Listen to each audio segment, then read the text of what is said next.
हूं गौरंगा साहू और मेरे यूट्यूब चैनल सरजी एजुकेशन मैनू को आप सभी को स्वागत है। तो आज के सेशन में हम बात करने वाले हैं एंगल्स के बारे में। तो प्रीवियस वीडियो हम दिखे थे बेसिक कंसेप्ट ऑफ ज्योमेट्री में, तो ज्योमेट्री के डेफिनेशन के बारे में दिखे थे, पॉइंट्स, लाइन, लाइन सेगमेंट और रे के बारे में भी दिखे थे। तो आज हम पढ़ेंगे एंगल्स के बारे में। तो angles, what is angle, what is angle and how does it formed. Angle कैसे फॉर्मेशन हुआ, तो हम ये बोल सकते हैं। तो व्हाट इज एंगल, तो एंगल का डेफिनेशन क्या होगा। द फिगर, हम क्या किए, इसको हम एंगल, हम क्या किए, अगर हम किसी को बोलेंगे तो एंगल क्या है, वो बोलेगा ये वाला है एंगल। तो ये जो एंगल फॉर्मेशन कैसे हुआ, यहाँ पर भी हमको दिखाई दे रहा है। तो एंगल कैसे हुआ, ये एक रे है और ये एक रे है, दोनों रे अगर एक ही पॉइंट, उनका इनिशियल पॉइंट एक होगा तो क्या होगा, ये दोनों क्या करेंगे, एक एंगल फॉर्मेशन करेंगे। तो हम क्या लिखेंगे, द फिगर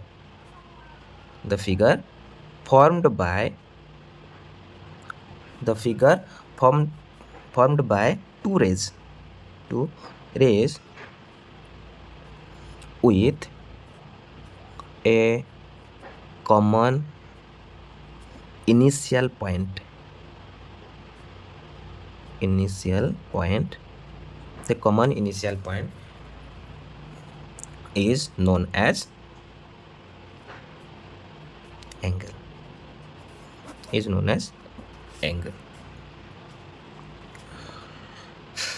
हम यहाँ पर क्या किए, ये दोनों रे अगर एक ही इनिशियल पॉइंट से निकल रहे हैं तो ये दोनों क्या किए, एक एंगल फॉर्मेशन कर रहे हैं। तो ये जो पॉइंट है, ये जो कॉमन इनिशियल पॉइंट है, the common initial point is known as the vertex. The common initial point known as initial point, ये जो कॉमन इनिशियल पॉइंट है ये इसको हम बोलेंगे वर्टेक्स। और ये जो दोनों रे हैं, ये जो दोनों जो रे हैं, द टू रेज, ये दोनों जो टू रेज हैं, ये दोनों क्या होंगे, arms of angle. The two rays are the arms of the angle. ये क्या होगा, वर्टेक्स ऑफ एंगल होगा और ये आर्म्स ऑफ एंगल होंगे। ठीक है, ये हो गया रे। तो अगर हम ये वाला रे को हम क्या कर दिए कि ये हो गया ओ ए रे और ये हो गया ओ बी रे, तो हमको क्या करेंगे, ओ बी रे, तो हम इसको, ये जो एंगल है उसको कैसे नेमिंग करेंगे, हम बोलेंगे इसको क्या, A O B is an angle. और इसको हम कैसे डिनोट करेंगे, जैसे रे को डिनोट किए, सॉरी जैसे हम लाइन को डिनोट कर रहे थे ऐसे, और लाइन सेगमेंट को डिनोट कर रहे थे ऐसे, रे को डिनोट कर रहे थे ऐसे। तो यहाँ पर हम एंगल को कैसे डिनोट करेंगे, तो A O B is an angle, और बोल सकते हैं ए ओ बी एंगल, ये एंगल मार्क दे सकते हैं, A O B is an angle. तो ये हो गया हमारा एंगल। एंगल के बाद, इसके बाद काइंड्स ऑफ एंगल, कितने प्रकार के होते हैं ये जो एंगल, कितने प्रकार के हैं, तो हम लिखेंगे यहाँ पर काइंड्स ऑफ एंगल। तो फर्स्ट हम लिख रहे हैं acute angle।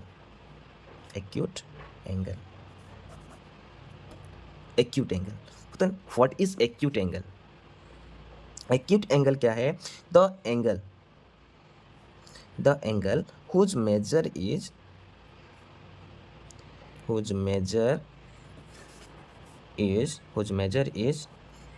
greater than 0 degree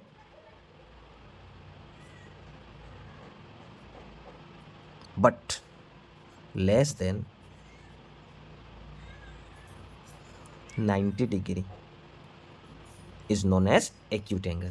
फिर एक्यूट एंगल जो है वो क्या होता है, 90 डिग्री से कम होगा और 0 डिग्री से ज़्यादा होगा, तो हमको इसको क्या बोलेंगे, एक्यूट एंगल। तो एक्यूट एंगल जो है, अगर हम एक्यूट एंगल का एग्जांपल लेंगे तो क्या होगा, तो 0 से लेकर 90 डिग्री तक, 0 से ज़्यादा होगा तो हम अगर लेंगे यहाँ पर 15 डिग्री, ये होगा 60 degree, 30 degree, 25 degree.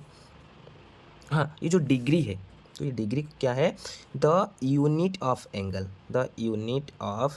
Angle is degree, ऐसे मार्क करते हैं, और डिग्री जो है हम उसको ऐसे डिनोट करते हैं। ठीक है, तो यहाँ पर हम लिख लिए 15 degree, 60 degree, 30 degree, 25 degree, 80 degree, 85 degree. तो ये सभी क्या हो गए, ये हो गया acute angle.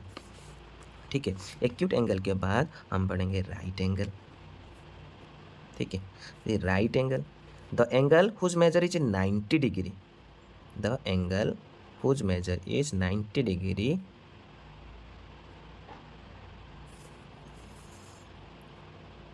is known as right angle, is known as right angle। तो जो एंगल 90 डिग्री होगा उसी एंगल को हम क्या बोलेंगे, राइट एंगल। तो फिर ये हो गया हमारा राइट एंगल के बाद आते हैं ऑब्ट्यूस एंगल।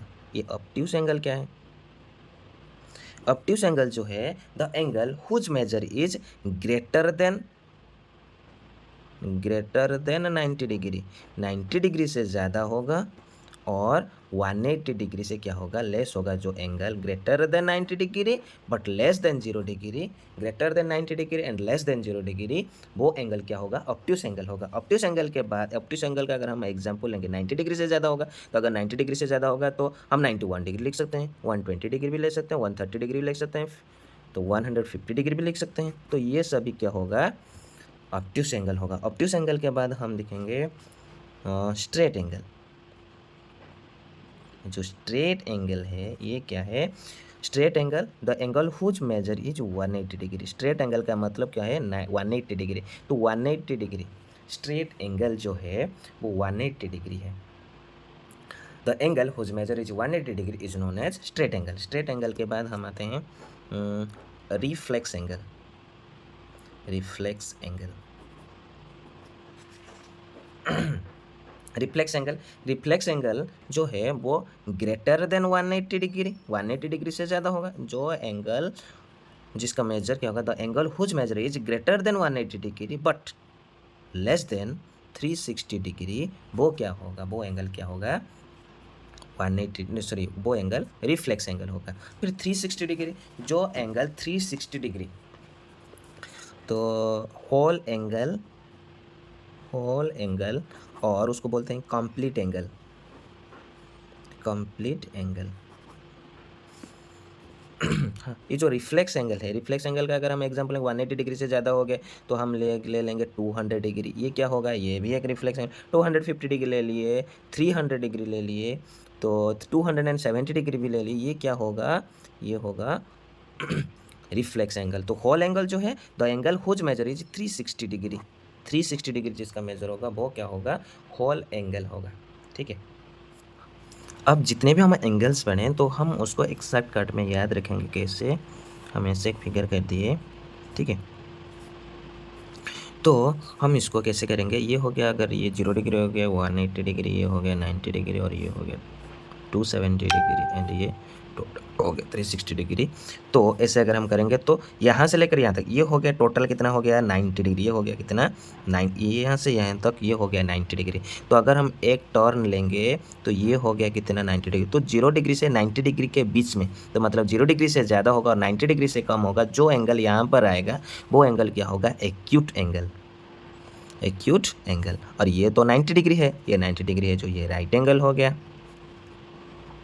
और राइट एंगल 90 डिग्री से ज़्यादा होगा और 180 डिग्री से कम होगा, तो क्या होगा, ये यहाँ पर जो एंगल आएगा ये एंगल होगा क्या, ऑब्ट्यूस एंगल। इस एंगल को हम क्या बोलेंगे, ऑब्ट्यूस एंगल। ठीक है, तो फिर उसके बाद आते हैं यहाँ से 180, तो यहाँ हो गया, ये आप सभी प्रोट्रैक्टर देखे होंगे शायद, यहाँ ऐसे शेप का होगा। तो यहाँ से यहाँ तक टोटल कितना हो गया, 180 डिग्री, मतलब हाफ सर्कल। तो अगर हम फुल सर्कल ले लेंगे, ये टोटल सर्कल टोटल हम ले लेंगे तो क्या होगा, ये टोटल होगा 360 डिग्री, मतलब 360 डिग्री जो होगा ये हम पढ़ के आए हैं अभी कि ये होल एंगल होगा और इसको हम बोलते हैं कंप्लीट एंगल। ठीक है, तो कंप्लीट एंगल हो गया, ऑब्ट्यूस एंगल हो गया, एक्यूट एंगल, राइट एंगल भी हो गया। अब हम बोलते हैं कि रिफ्लेक्स एंगल कहाँ पर है, तो 180 डिग्री से ज़्यादा होगा और 360 डिग्री से कम होगा, तो वो क्या होगा, रिफ्लेक्स एंगल होगा। यहाँ से यहाँ तक जो आएगा वो क्या होगा, reflex angle. Reflex angle 180 degree से ज़्यादा होगा और 360 डिग्री से कम होगा, तो हम उसको बोलेंगे रिफ्लेक्स एंगल। देन हम ये जो फिगर है उसमें से हम क्या जान लिए कि अगर हम यहाँ से यहाँ तक जा रहे हैं तो हमको 90 डिग्री यहाँ से यहाँ तक और एक 90 डिग्री, यहाँ से यहाँ तक और एक 90 डिग्री, और यहाँ से यहाँ तक और एक 90, मतलब यहाँ पर हम कितने टर्न हुए, 1 2 3 4, ठीक है। तो एक टर्न अगर हम लेंगे तो वो कितने डिग्री हम जाएंगे, तो 90 डिग्री हम जाएंगे, मतलब इसको हम बोलते हैं क्वार्टर टर्न। ये जो है ये क्वार्टर टर्न है, एक क्वार्टर टर्न अगर लेंगे तो 90 डिग्री होगा। वन क्वार्टर टर्न मतलब है 90 डिग्री। अगर 2 क्वार्टर टर्न लेंगे तो ये 90 हो गया, और 2 क्वार्टर टर्न 90 + 90 ये टोटल कितना हो गया, 2 क्वार्टर टर्न ये हो गया 90 डिग्री + 90 डिग्री, ये हो गया 180 डिग्री, जो होगा क्या होगा, एक स्ट्रेट एंगल। 2 क्वार्टर टर्न जो है एक स्ट्रेट एंगल होगा, ठीक है। 3 क्वार्टर टर्न, तो 1 क्वार्टर टर्न जो 90 डिग्री है ये एक राइट एंगल हो गया, और 2 quarter turn 180 degree straight angle हो गया। 3 क्वार्टर टर्न जो है वो क्या होगा, 90 डिग्री + 90 डिग्री + 90 डिग्री, तो ये हो गया 270 डिग्री, ये हो गया एक रिफ्लेक्स एंगल। तो 3 क्वार्टर टर्न जो है वो एक रिफ्लेक्स एंगल होगा, ठीक है। तो एक 4 क्वार्टर टर्न अगर ले लेंगे, 4 क्वार्टर टर्न अगर ले लेंगे तो यहाँ से यहाँ तक 1 2 3 और ये हो गया 4, टोटल एक हम सर्कल बोल ले तो क्या होगा, तो ये हो गया whole angle, means 360 degree complete angle और होल एंगल, ठीक है, कंप्लीट एंगल और होल एंगल। ओके, तो ये था एंगल के बारे में। तो अगले वीडियो के लिए वेट करना पड़ेगा, तब तक के लिए bye bye, see you soon.